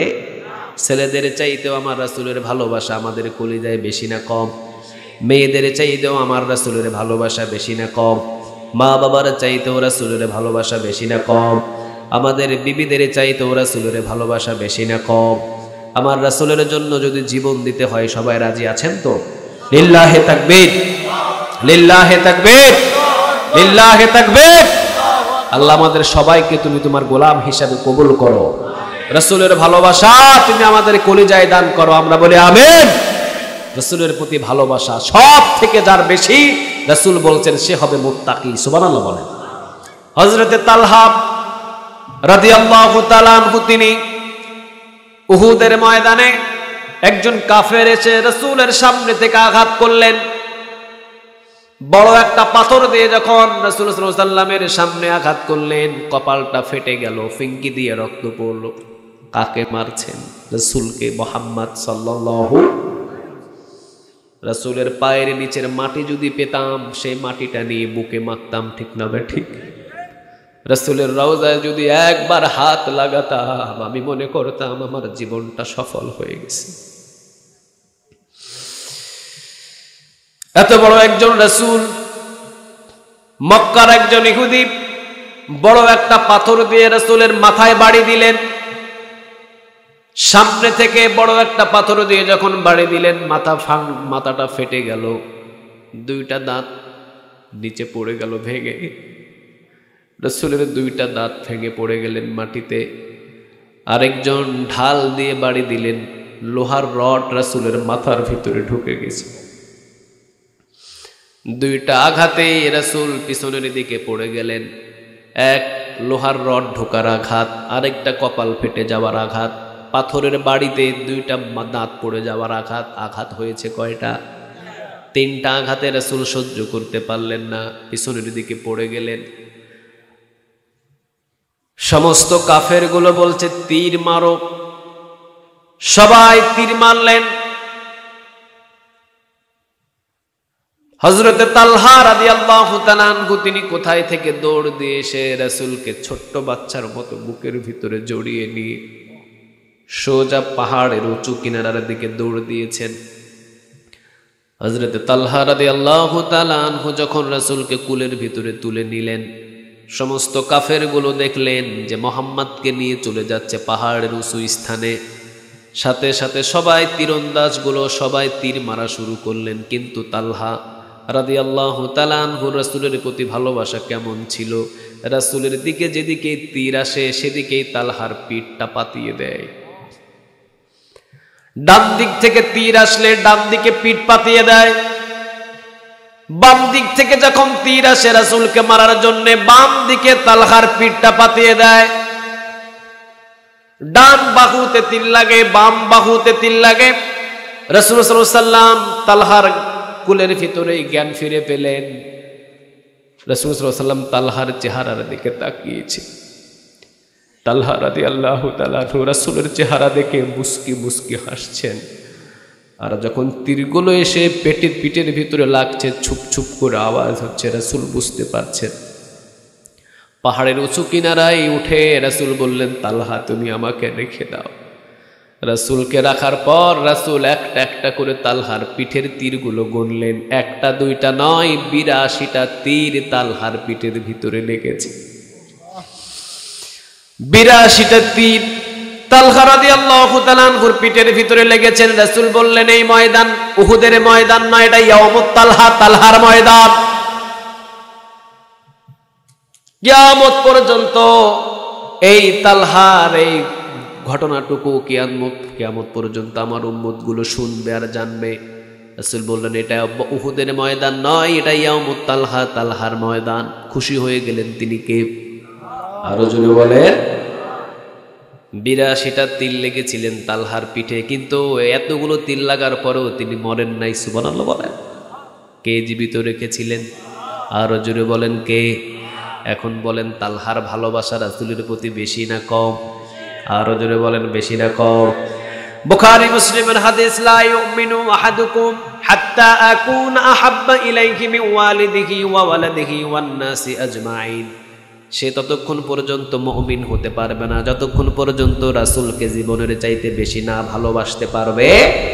ছেলের চাইতে রাসূলের ভালোবাসা বেশি না কম? মেয়ের চাইতে বেশি না কম? আত্মীয় স্বজনের চাইতে বেশি না কম? ওমর রাদিয়াল্লাহু তাআলা আনহু রাসূলকে ভালোবাসতেন বেশি না কম? আবু বকর সিদ্দিক রাদিয়াল্লাহু তাআলা আনহু রাসূলকে ভালোবাসতেন বেশি না কম? ওসমান রাদিয়াল্লাহু তাআলা আনহু রাসূলকে ভালোবাসতেন বেশি না কম? সব সাহাবীগুলো জীবনের চাইতে বেশি ভালোবাসতেন, ঠিক না ঠিক? একজন সাহাবীর ঘটনা শোনেন। মুমূর্ষু রোগী অসুস্থ হলেন, তিনি রাসূলের কাছে খবর দিলেন, ইয়া রাসূলুল্লাহ সাল্লাল্লাহু আলাইহি ওয়াসাল্লাম, আপনার অমুক একজন সাহাবী তিনি অসুস্থ হয়েছেন, আপনি একটু যান, একটু দেখে আসেন। রাসূল সাল্লাল্লাহু আলাইহি ওয়াসাল্লাম সব প্রায় সাহাবীদেরকে নিয়ে দেখতে গেলেন। দেখলেন যে পরিস্থিতি তেমন ভালো না। রাসূল বললেন, যদি দুনিয়া থেকে বিদায় হয়, যদি ইন্তেকাল হয়, আমাকে খবর দিয়েন, আমি আসব, আমি এসে নিজেই তাকে দাফন করব। সুবহানাল্লাহ বলেন। আমি নিজেই জানাজার নামাজ পড়াবো। রাসূল যেই জানাজার নামাজ পড়ায়, রাসূল যেটাকে দাফন করে, জান্নাতটাকে ওয়াজিব করে দেয়, তিনি কে? নসিব ভালো না খারাপ? আরো জোরে বলেন, ভালো না খারাপ? এমন যদি হতো যে আমার রাসূল এখন জীবিত আছেন, যদি হতো আমার রাসূল জীবিত আছেন, আর যদি আমার রাসূল মক্কা অথবা মদিনায় থেকে যদি বলতেন, আমি বাংলাদেশে এসে বাঁশখালীর অমুক ব্যক্তির জানাজার নামাজ আমি পড়াবো, দাফন আমি করব, 1 মাস হলেও ফ্রিজের ভিতরে লাশ রেখে দেওয়া হতো, ঠিক না ঠিক? কারণ রাসূল যে জানাজার নামাজ পড়ায়, রাসূল যে যাকে দাফন করে, তার জন্য জান্নাত ওয়াজিব করে দেন, তিনি কে? আর জোরে বলেন। সাহাবীকে দেখতে গেলেন, দেখার পরে বললেন, যদি ইন্তেকাল করে আমাকে খবর দিবা, আমি এসে তাকে দাফন করব, আমি এসে তার জানাজার নামাজ পড়াবো। ভাগ্য খুলে গেলেন সাহাবীর। কিন্তু দেখেন, যখন তিনি ইন্তেকাল করলেন, তার বাবা অথবা তার আত্মীয়কে বললেন, রাসূলকে খবর দিবেন না, আপনাদের ভিতরেই সাধারণ মানুষ যে কোনো আমার জানাজার নামাজ পড়িয়ে দিবেন, আমাকে দাফন করে দিবেন, এরপরে রাসূলের কাছে খবর পাঠাবেন। দুনিয়া থেকে বিদায় হয়ে গেলেন সাহাবী। তার জানাজার নামাজ সাধারণ একজন মানুষ দিলেন, তাকে দাফন তার পরিবারের সমস্ত লোকজন করলেন। রাসূলের দরবারে গিয়ে সাহাবী বললেন, ইয়া রাসূলুল্লাহ, গতকালকে যে সাহাবীকে দেখতে গিয়েছিলেন তিনি ইন্তেকাল করেছেন। রাসূল বললেন, তাড়াতাড়ি চলো, তাকে দাফন করতে হবে, জানাজার নামাজ পড়াতে হবে। সাহাবী বলছেন, ইয়া রাসূলুল্লাহ বসেন, যাওয়ার কোনো প্রয়োজন নাই, কারণ কোথায় যাবেন আপনি, তার দাফন কমপ্লিট, তার জানাজার নামাজ কমপ্লিট। রাসূল কষ্ট পেলেন। আমি নিজে থেকেই যেতে চাইলাম, কিন্তু আমাকে না জানিয়ে জানাজার নামাজ শেষ করা হলো, আমাকে না জানিয়ে তাকে দাফন করে দেওয়া হলো। আমরা হলেও তো কষ্ট পেতাম, ঠিক না ঠিক? কথা কন না কেন? নিজের বাড়ির পাশে একটা ছেলের বিয়ে হচ্ছে, আপনাকে দাওয়াত দেয় না, মন খারাপ হয় না ভালো হয়? কথা কন না কেন? সবাইকে দাওয়াত দিয়েছে, আপনাকে দেন না, আপনাকে দিল না দাওয়াত, কেমন হবে মনটা? নারাজ হবে না? খারাপ হয়ে যায়। রাসূল নিজে বললেন, আমি জানাজার নামাজ পড়াবো, আমি দাফন করব। রাসূলকে না বলে জানাজার নামাজ শেষ করা হয়েছে, রাসূলকে না জানিয়ে দাফন করা হয়েছে। কষ্ট পেলেন কলিজায়। তবে রাসূল একটা জিজ্ঞাসা করলেন, কেন তার জানাজার নামাজ পড়ানো হলো, কেন তাকে দাফন করা হলো, আমাকে না জানিয়ে? সেই কারণ কি কিছু বলেছে? সাহাবী বললেন, হ্যাঁ সেটাও বলেছে। রাসূল বললেন, সেটা কি বলো? সাহাবী বললেন, ইয়া রাসূলুল্লাহ, যেই সাহাবীকে আপনি গতকাল দেখার জন্য গিয়েছিলেন তার বাড়িতে, ওই সাহাবীটা আপনাকে জীবনের চাইতেও বেশি ভালোবাসে, তার পরিবারের চাইতেও আপনাকে বেশি ভালোবাসে, তার মা বাবার চাইতেও আপনাকে বেশি ভালোবাসে, তার ছেলে মেয়ের চাইতেও আপনাকে বেশি ভালোবাসে, পৃথিবীর প্রায় সব কিছুর চাইতে আপনাকে এবং আল্লাহকে সে বেশি ভালোবাসে। কারণ আপনাকে যদি বেশি ভালো না বাসা যায়, সে কখনো মুমিন আর মুত্তাকি হতে পারবে। এতটাই আপনাকে বেশি ভালোবাসে যা বলে শেষ করা যাবে না। রাসূল বললেন, তাহলে যদি এতটাই বেশি ভালোবাসে, কেন আমাকে জানাজার নামাজের খবর দেওয়া হলো না? যদি আমাকে এতটাই বেশি ভালোবাসে, কেন আমাকে দাফনের জন্য খবর দেওয়া হলো না? এবার সাহাবী বলছেন, ইয়া রাসূলুল্লাহ, সেটা তো আমাদের কোনো ইজাজত ছিল না, কারণ যিনি ইন্তেকাল করেছেন তিনি তো ওসিয়ত করে গেছেন। আর একজন মুমূর্ষু রোগী যখন মৃত্যুর আগে কোনো ওসিয়ত করে, তার পরিবারের জন্য সেটা পালন করা ওয়াজিব হয়ে যায়, ঠিক না ভাই? ঠিক। নবী সে ওসিয়ত করলো যে আমার রাসূলকে কখনো খবর দিবা না, আমার রাসূলকে কখনো আমি ইন্তেকাল করলে আসার জন্য খবর দিবা না, তোমাদের ভিতরে তুমি কেউ দাফন করে দিও, জানাজার নামাজ শেষ করে দিও। এবার রাসূল বলছেন, তাহলে বলো তো দেখি কেন আমাকে নিষেধ করলো সে, সেই কারণটা একটু আমাকে জানাও। বলছেন, নবী আপনাকে ওই সাহাবী জীবনের চাইতে বেশি ভালোবাসে। আপনি যেই দিন তাকে দেখতে গিয়েছেন, সেই দিন শুধু বারবার আপনার দিকে সে চেয়েছিল। আপনি যখন সেখান থেকে চলে এসেছেন, আপনি যখন বলেছেন জানাজার নামাজ আমি পড়াবো, দাফন আমি করব, সে বলছে না আমার রাসূল যেন আমাকে দাফন করতে না আসে, আমার রাসূল যেন আমাকে জানাজার নামাজ পড়াতে না আসে, আমার রাসূল যদি আমাকে আমার জানাজার নামাজ পড়ায় আমার কপালটা খুলে যাবে, আমার রাসূল যদি আমাকে দাফন করে দেয় সেই কবরটা অটোই আলোকিত হয়ে যাবে, ঠিক না বে ঠিক? তবে হ্যাঁ, আমার রাসূল যে আমার বাড়িতে এসেছে, আমার বাড়িতে আসতে হলে কয়েকটা ইহুদির বাড়ি পার হয়ে আমার বাড়িতে আসতে হয়। আমার রাসূল যখন আমার বাড়িতে আসবেন, আবার ওই কয়েকটা ইহুদির বাড়ির উপর দিয়ে আমার বাড়িতে আসবে। কোনো একটা ইহুদি যদি আমার রাসূলকে একটা পাথর মারে, আমার যদি কবরটা জান্নাতের বাগানো হয়ে যায়, সেখান থেকে আমার রাসূলকে আঘাত মারার কষ্ট সহ্য করতে পারবো না। আমার রাসূল আসবেন আমার জানাজার নামাজ পড়াতে, আমার জন্য জান্নাত ওয়াজিব হবে, কবরে শায়িত করবেন, কবরটা জান্নাতের বাগান হবে, ঠিক। তবে কোন ইহুদি যদি আমার রাসূলকে বিন্দু পরিমাণ ছোট্ট একটা আঘাত করে, ওই জান্নাতের ভিতরে থেকেও আমি শান্তি পাবো। আরো জোরে বলেন, শান্তি পাবো। রাসূলের ভালোবাসা ছিল বেশি না কম? আরো জোরে বলেন, বেশি না কম? এই জন্য আল্লাহ রাব্বুল আলামিন বলছেন, মুহাম্মাদুর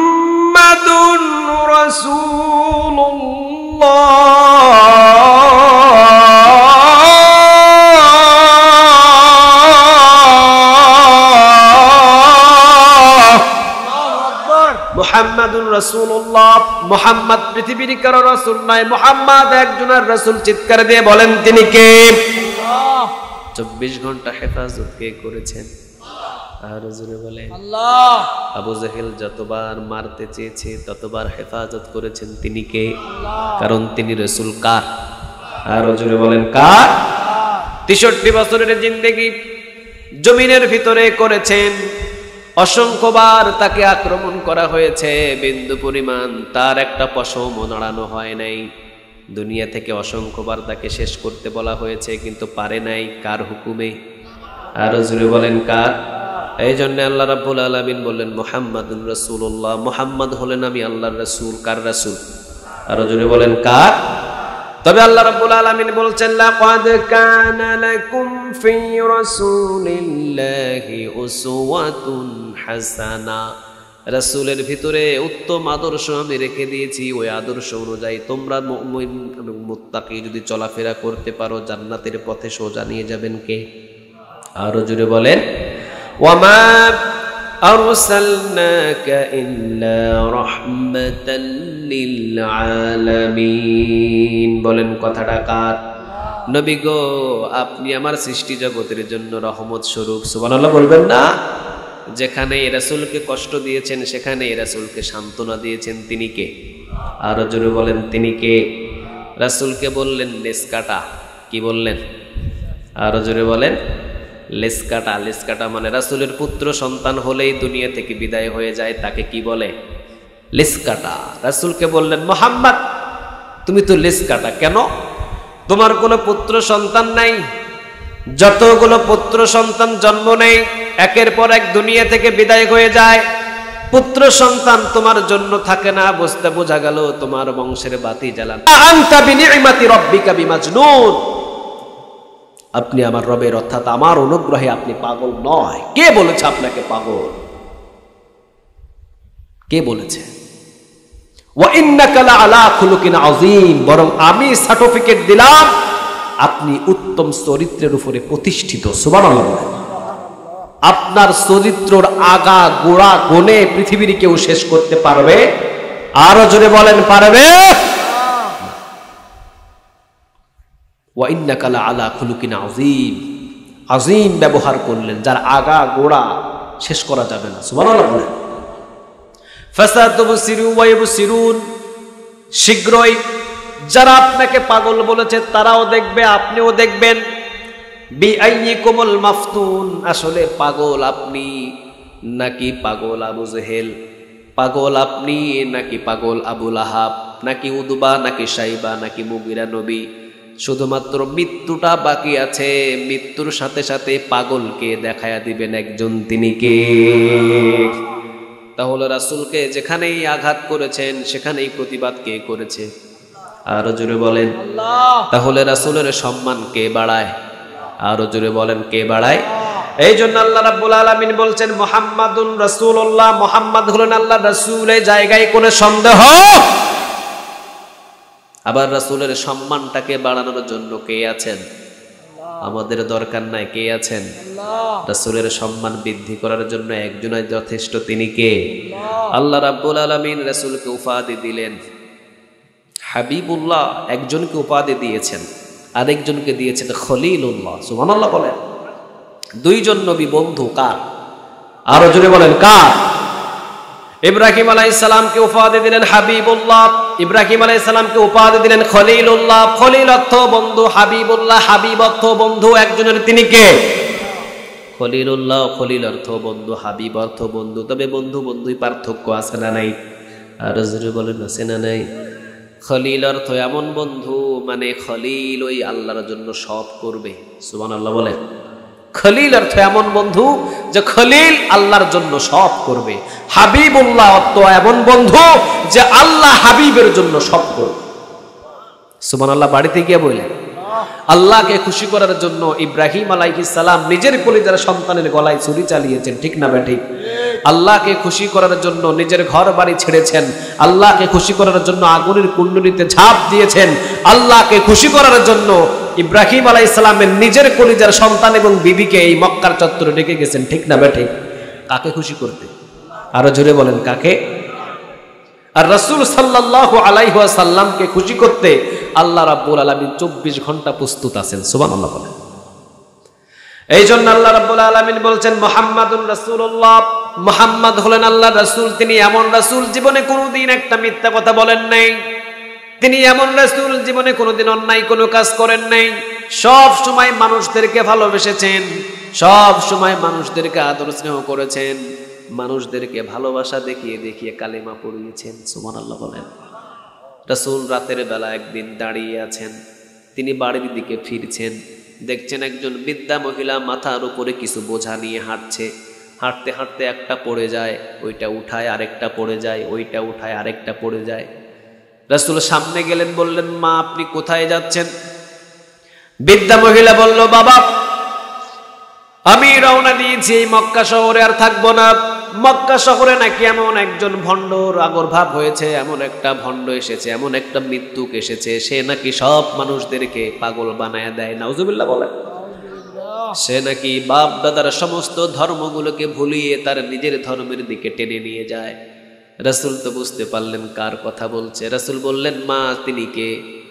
এবার এই মহিলা বলছে ওইটা আব্দুল্লাহর ছেলে মুহাম্মদ। নাউজুবিল্লাহ বলেন। সে একজন মিথ্যাবাদী, সে একজন প্রতারক, সে বাপদাদার সব ধর্মগুলোকে ভুলিয়ে নিজের ধর্মের দিয়ে মানুষদেরকে আকৃষ্ট করে, পাগল বানিয়ে দেয়। সে একটা জাদুকর। এই জন্য আমি তার হাত থেকে বাঁচার জন্যে আমি এই মক্কা ছেড়ে অন্য কোনো এলাকায় চলে যাচ্ছি। রাসূল বলছেন মা আপনার যতগুলো বোঝা, আপনি বৃদ্ধ মানুষ দেন, এতগুলো বোঝা নিয়ে আপনি পথ চাইতে পারবেন না। আমার কাঁধের উপরে তুলে দেন, আপনি যেখানে যাবেন সেখানেই আপনার বোঝাগুলো আমি পৌঁছিয়ে দিব। আমরা হলে কি করতাম? ঘোড়ায় একটা লাথি, ঠিক না ঠিক? রাসূল বললেন, মা সব বোঝাগুলো আমার কাঁধে তুলে দেন। রাসূল নিজের কাঁধে তুলে নিলেন সমস্ত বোঝা। মহিলা হাঁটছেন, তিনি পরিচয় চাচ্ছেন, বাবা এই মক্কার ভিতরে এত সুন্দর কথা বলনে বলা একটা মানুষও নাই, তোমার মতো এত সুন্দরভাবে কেউ কথা বলে না, তোমার মতো এত সুন্দরভাবে কেউ আচরণ করে না, তোমার মতো এত সুন্দর চাঁদের মতো চেহারা আমার আর জীবনে দেখি নাই। সুবহানাল্লাহ বলেন। বাবা তুমি কে, তোমার পরিচয়টা কি? রাসূল নিজের পরিচয় দিলেন না। রাসূল বললেন, মা থাক, অন্য কোনো দিন আমার পরিচয় দেব, কারণ আপনি অবশ্যই একদিন আমাকে খুঁজে নিবেন, ঠিক না ঠিক? ব্যবহার হলো বংশের পরিচয়, জোর করে কখনো ভালোবাসা পাওয়া যায় না, ব্যবহার দেখিয়েই ভালোবাসা জয় করতে হয়, ঠিক না ঠিক? আজকে বিশ্বের মুমিনদের প্রতি এত ভালোবাসা কেন? দেখেন নাই কয়েকদিন আগে এক আল্লাহওয়ালা বিদায় হয়েছে, সারা পৃথিবীতে একটা কম্পমান সৃষ্টি হয়েছে, ঠিক না ঠিক? কোনোদিন রক্তের কোনো কানেকশন নাই তার সাথে আমাদের। অনেক আছে দেখেও নাই চেহারা তার কোনোদিন বাস্তবে, দেখেছে হয়তো মিডিয়া জগতে, আর শুধু শুনেছে 12 বছর 13 বছর ধরে অমুক একজন আল্লামা ছিলেন, ওই আল্লামা কোরআনের ময়দানে কথা বলতেন, আর অসংখ্য মানুষগুলো এসে হাতে হাত রেখে কালেমা পড়ে মুসলমান হয়ে যেত। শুনেছে, বাস্তবে দেখে নাই। 13 বছর ধরে একই কথা শুনছে, আর বুকের ভিতরে একটা আশা বেঁধে আছে যে এই মানুষটা কেমন মানুষ রে, যে মানুষটার কথা শুনে মুমিন মুত্তাকির যতটা উপকার হয়েছে তার থেকে বেশি বেদুইন, হিন্দু, খ্রিস্টান, বৌদ্ধ শত শত এসে তার হাতে কালেমা পড়ে পড়ে মুসলমান হয়েছে। এই মানুষটা কেমন মানুষ? নিশ্চয়ই একটাবার বাংলাদেশের যে কোনো প্রান্তে হলেও চেষ্টা হলেও সেখানে গিয়ে দেখবো, ঠিক না ঠিক? আশা আকাঙ্ক্ষা ছিল না অনেকে? কথা বলেন, ছিল? তার রক্তের কোনো কানেকশন ছিল? তার কাছ থেকে কোনোদিন এক কাপ চা খাইছেন? দেখছেন কোনোদিন সরাসরি? দেখেন। কিন্তু কোরআনের দাওয়াতি কাজ, মানুষদের সামনে এমন কিছু কথাবার্তা তিনি বলেছেন, মানুষের মন জয় করে ফেলেছে, ঠিক না ঠিক? ভালোবাসা জেগেছে তার প্রতি বিন্দু পরিমাণ কোনো ঘৃণা অন্তরে ছিল। বিদায় হয়ে গেলেন, সারা রাত মানুষের ঘুম হারাম হয়ে গেছে, ঘুম নাই, ছটফট করছে এক একজন মানুষ। আর আপনি এমন করছেন কেন? কেন করছি এটাও আমি জানি না, ঠিক না ঠিক? কেন করছি এটাও আমি জানি না, কেন আমার চোখে ঘুম আসছে না এটাও আমি জানি না, কি জন্য তার প্রতি এত ভালোবাসা জাগলো এটাও আমি জানি না। ওয়াল্লাহি আল্লাহর কসম করে বলি, এই ভালোবাসাটা আল্লাহর পক্ষ থেকে ভালোবাসা, ঠিক না ঠিক? কারণ যেই মানুষটা কোরআনের জন্য 13টা বছর ক্ষয় করেছেন, বন্দী ছোট্ট একটা কারাগারে ছিলেন, ওই মানুষের প্রতি ভালোবাসাটা আমাদের কলিজায় জাগায়া দিয়েছেন তিনি কে? আল্লাহ। মুমিনদের মৃত্যুর কয়েকটা লক্ষণ থাকে। একজন আল্লাহওয়ালা যখন দুনিয়া থেকে বিদায় হয়ে যায়, আসমান কান্না করে, জমিনটা কম্পমান হয়। উনি মারা যাওয়ার টানা 1 সপ্তাহ পুরা চট্টগ্রাম ভেসে গেছে, ঠিক না ঠিক? পুরা বাংলাদেশ বৃষ্টি হয়েছে, টানা 1 সপ্তাহ আসমান কেঁদেছে। এটা আমার কথা নয়, 1400 বছর আগে রাসূল বলেছেন। একজন আল্লাহওয়ালা, দাঈ ইলাল্লাহ, যারা খাস কোরআনের পক্ষে কাজ করবে, এমন বড় বড় আল্লাহওয়ালারা যখন দুনিয়া থেকে বিদায় হবে, আসমান কাঁদবে, জমিনের ভিতরে কম্পমান হবে। টানা 1 সপ্তাহ বৃষ্টি হয়েছে উনি মৃত্যুর আগে। উনি যেদিন মৃত্যু হয়েছে সেই দিনও ওনার কবরের আশেপাশে বৃষ্টিতে সব ভেসে গেছে, ঠিক না ঠিক? যখন মারা গিয়েছেন, বেশি সময় না, মারা যাওয়ার 2 থেকে 3 মিনিটের ভিতরে পুরা বাংলাদেশে একটা কম্পন সৃষ্টি হয়েছে। বোঝা যায় এই 2টা নিদর্শনে উনি একজন খাস আল্লাহর গোলাম ছিল, ঠিক না ঠিক? এটাতে কোনো সন্দেহ নাই। আমি আমার কথা বলি, আমার সারা রাত ঘুম হয় নাই। আমি আমার কথা বলি, আমার দাদা ইন্তেকাল করেছে, আমি মাহফিল করেছি কক্সবাজারে, মাহফিলের ভিতরে কান্না করেছি। এরপরে গিয়েছি কক্সবাজার হোটেলে গিয়েছি, ড্রাইভার সহ সবাই সহ তাহাজ্জুদ নামাজ পড়ে একটু দোয়া করে ঘুমাইছি। কখন ফজরের ওয়াক্ত হয়েছে, ফজর পরে আবার ঘুমাইছি, দেখছি দিনের 12টা বাজছে। আমার দাদা মারা গিয়েছে, আমার নানা মারা গিয়েছে, কান্না করেছি, এরপর ঘুমাইছি, ঘুম চলে আসছে। কিন্তু ওই মানুষটা রক্তের কোনো কানেকশন নাই আমার সাথে। যখন দেখলাম যে উনি ইন্তেকাল করেছে, ওই সময় থেকে টানা 3 দিন 4 রাত 5 রাত কোনো ঘুম নাই, চিন্তিত, পেরেশান। আমি আমার বাবাকে ফোন দিয়েছি, আমি বলেছি, আব্বা আপনি কি শুনেছেন একটা খবর? আমার বাবা ফোঁপায়া ফোঁপায়া কান্না করছে। আমার বাবা আমাকে বলতে পারছে না যে কি হয়েছে, আমার বাবা ফোঁপায়া ফোঁপায়া কান্না করছে, বলতে পারছে না। এই ভালোবাসাটা আল্লাহর পক্ষ থেকে, ঠিক না ব্যাঠিক? যারাই কোরআনের জন্য কাজ করবেন, যারাই কোরআনের পক্ষে আঞ্জাম দেবেন, বুঝতে হবে পৃথিবীর কোন মানুষের চাপাটা গোলাম হয়ে ভালোবাসার দরকার নাই, আরশে আজিম থেকে ভালোবাসা সৃষ্টি হয়, ঠিক না ব্যাঠিক? আমরা কার প্রতি ভালোবাসা চাই? আরো জোরে বলেন, কার? আল্লাহ আমাদের জন্য যথেষ্ট। ভালোবাসা দিয়ে, ব্যবহার দিয়ে যতটুকু মানুষের মন জয় করা যায়, ক্ষমতা দেখিয়ে এতটুকু মন জয় করা যায় না।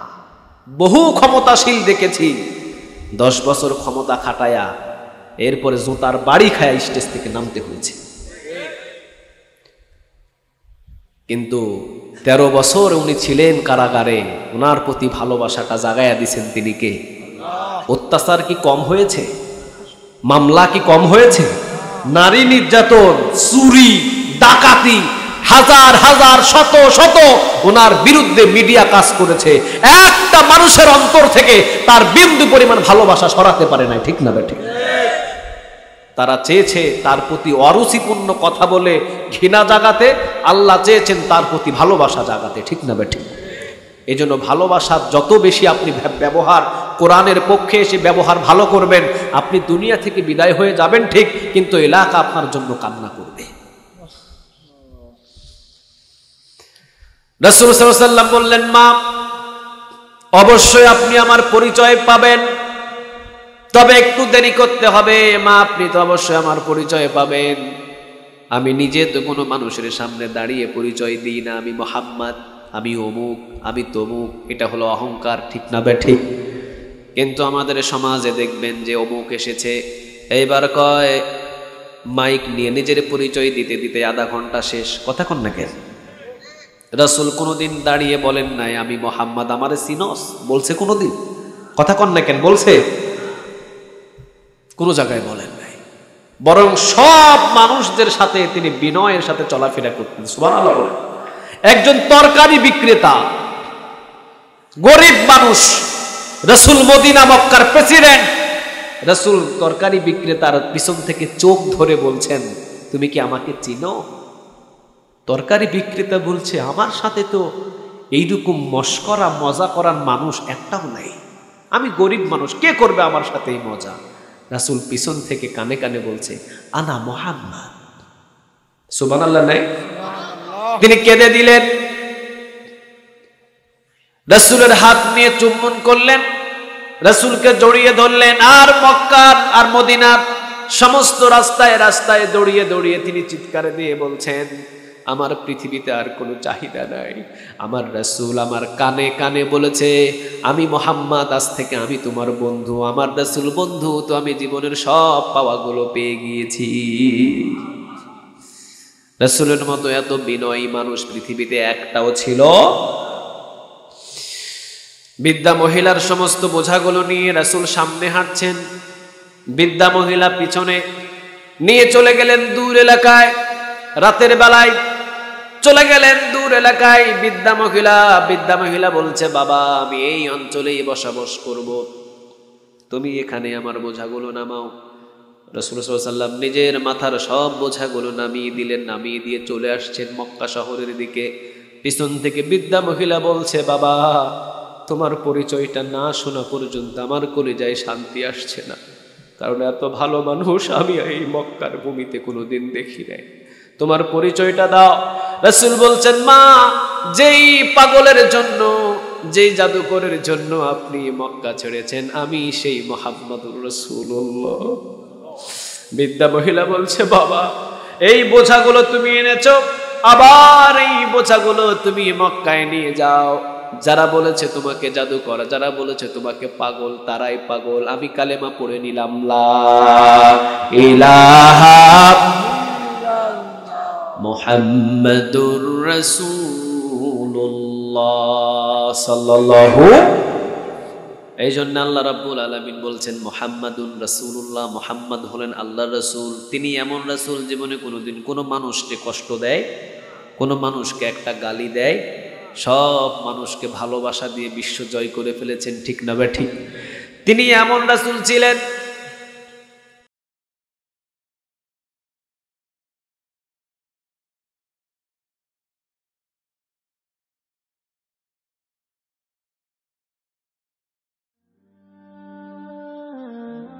IUB media,